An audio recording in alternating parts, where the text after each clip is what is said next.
A California landlord who had been trying to remove a scammer tenant for more than 2 years had his home burned to the ground by the scammers. I'm Tony, and this is Real Estate Investing and Landlord News. All right, so I have an interesting story for you today, and it's coming out of the state of California. So I've been talking a lot about squatters, and there's been a lot of news about squatters and these scammer tenants lately. These people who don't pay rent, manipulate the legal system to be able to stay in these units for as long as possible and not pay anything. So a lot of states, they're looking at changing the laws, but you know what? California is not. California is still treating these people as though they're victims, even though they are criminals. And so these criminals basically had taken over this landlord's house, had been standing there for more than 2 years, okay? And this landlord has been trying to get rid of these people, however, has been slow rolled through this California system, right? And guess what happened? They burned the house down, okay? House burned to the ground. Now, this is like worst case scenario here because you hear a lot of times about how, okay, we were finally able to get those people up out of the property, but they had trashed the place. They had destroyed the place on the inside, and, there was, tens of thousands, if not hundreds of thousands of dollars worth of damage, right? But in this case, the house is gone, okay? The house is completely destroyed. And what is the cause? It is caused by a legal system that looks at the landlord as though they're the criminal, even though the person who's up in your property without a right to be there, they're the true criminal, okay? They're the ones who need to be put in jail, and they're not, okay? They're not throwing these people in jail like they need to, because this is theft, period. Now it's theft, property damage, arson, etc. And the solution to them is, just take them to civil court. Well, the civil court system obviously does not work. If it worked, then these people would have been gone a long time ago. They wouldn't have been up here for 2 years in this property without permission of the landlord, okay? So before I get into the article, go ahead, hit the like, subscribe button, maybe leave a comment down below and let me know what you think. So,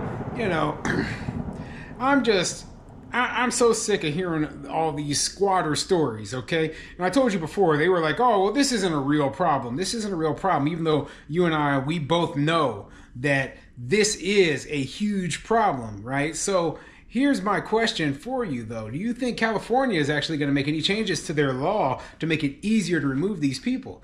My personal belief is they're going to make it even harder for landlords to remove them. Okay, they move the opposite direction of logic and common sense.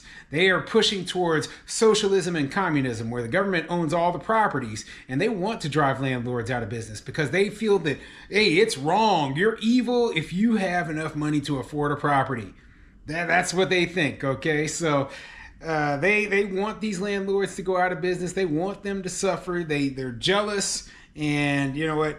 They're evil. They're simply put evil, because only evil would think that, hey, we should allow theft and crime and all this stuff to happen, or treat criminals as though they're the victims.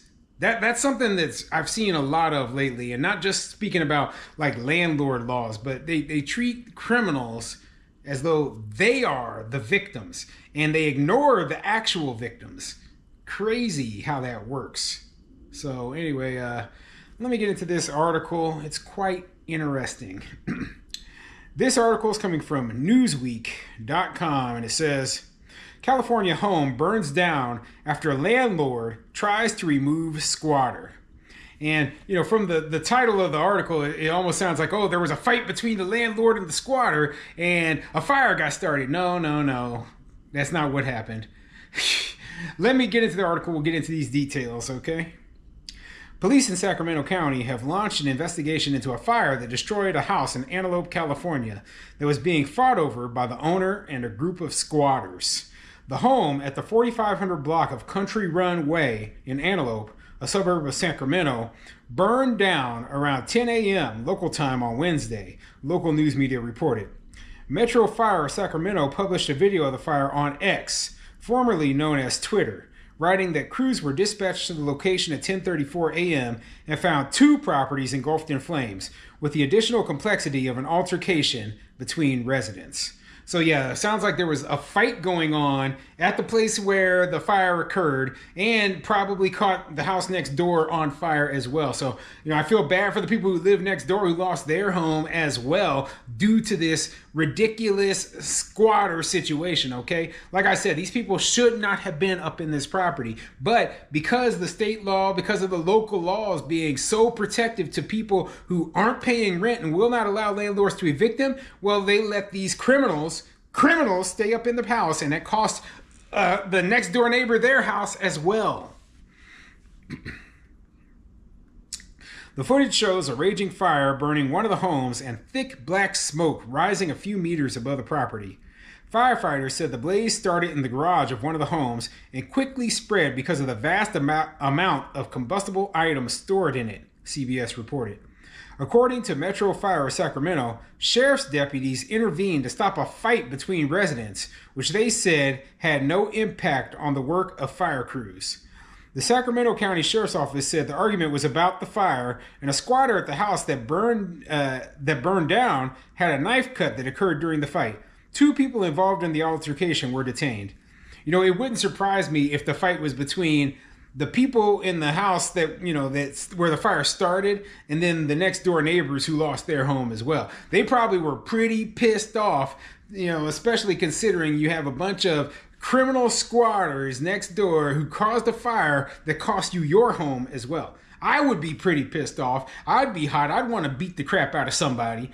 It's not. They didn't say that's what happened, but that's what I'm assuming is happening. Okay, so yeah, they had an altercation in there. Who knows what caused the fire? If the fire started in the garage, there was a bunch of combustible materials around. Was it a fire caused by the chemicals from meth? Who knows? Okay, I'm not saying that it was, but it wouldn't surprise me. Would it surprise you that a bunch of drug dealers were cooking meth in the garage and caused a fire that burned the entire house down? And police refused to evict them. They had every right to be there. They had to. They probably paid for lawyers to help them fight their case, because that's what idiots would do. They would be like, oh, well, you know what? These criminals, they deserve special treatment. They deserve respect. No, they deserve to go to jail. They deserve to be kicked to the curb. And I don't care if they end up homeless, because they are scammers. They are criminals, and they get what they deserve for the actions that they committed. But not in California. In California, they're treated like they are the people that you want to keep around. So, you know what? They drive the middle class out. They drive the business owners out. And then they treat the criminals who have no respect for the law, have no respect for anyone else there, and who just abuse the system. They're leeches. They treat them like they are kings, okay? That's genius. Genius. You know what? After all of the business owners and everybody leaves the state and you're left with nothing but a bunch of leeches, you're going to run out of free money to give people, okay? They're just going to keep raising taxes until, they don't have any tax revenue left. Newsweek contacted the Sacramento County Sheriff's Office for comment by email on Thursday. All of the residents made it out safely, but the 2 homes were badly damaged in the fire. The footage shows that one of the homes, the one where the fire started, was burned to the ground, and barely 3 walls left standing. The incident is being investigated as arson. According to ABC 10, the house where the fire started had been occupied by squatters for the past 2 years. The homeowner's son told the news site that they were taking legal action to get the squatters removed. 2 years. 2 years these people were up in there. I'm not talking about a few months or any of that. 2 years. And, I feel for the property owner. Hopefully you had some good insurance on the property, but, you're never going to be able to recover all of your losses. It was just a horrible fight. The only good news about the whole situation is you got the squatters up out of there. Okay, they don't have a property to squat in anymore. So here's an idea, right? If the insurance will pay to get the place rebuilt on the same plot of land, do it, then sell the place. Just get rid of it. It ain't worth dealing with this nonsense.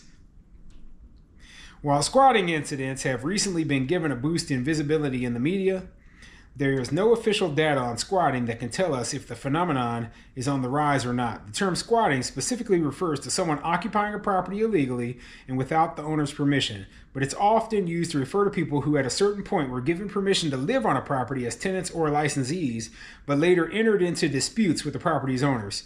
Technically, these people are not squatters. Yeah, they say that. They say, oh, well, if you ever had a lease or anything, technically you're not a squatter. Well, you know what? I disagree. I disagree. I think that the terminology that, that some people say is officially a squatter, anyone who is on the property without the property owner's permission, not paying rent, okay? Like, you could be a tenant, you live in the property for a year, and then you're not paying rent after that? Well, you're squatting in the property. You're staying in a property that you do not own, and you need to leave, okay? You need to pay the money that you owe back to the property owner, and, if the property owner wants you to leave, you need to get the heck out, period. Okay, if you're staying in a property where you have no right to be at, it doesn't matter if you were a tenant or not, you need to go. Anyway. I'm on a rant here. It's an interesting story. I just wanted to tell you about, kind of a bad situation where property owner ended up losing their entire property. And, the whole reason is because the state of California has such strong tenant protections that they protect criminals who basically break into your property, steal it from you. And, the only way you can get them out is by the property burning down.